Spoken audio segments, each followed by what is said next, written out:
Пълна тишина премина лекцията на световен учен от български произход в Софийския университет. Респектирани над 600 слушатели дойдоха да чуят и видят професор Юлия Кръстева за новите форми на бунта в съвременната цивилизация.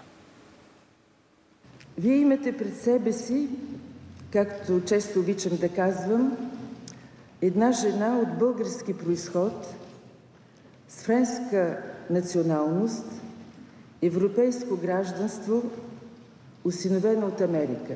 Ще успее ли бунтът да събуди нашето станало пресметливо човечество, преди да вдигнеш революция в квартала, даже и да трябва да водиш тая революция, трябва да направиш революция в себе си.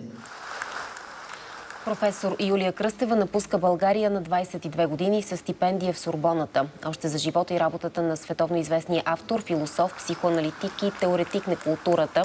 Очаквайте в неделя в предаването 120 минути.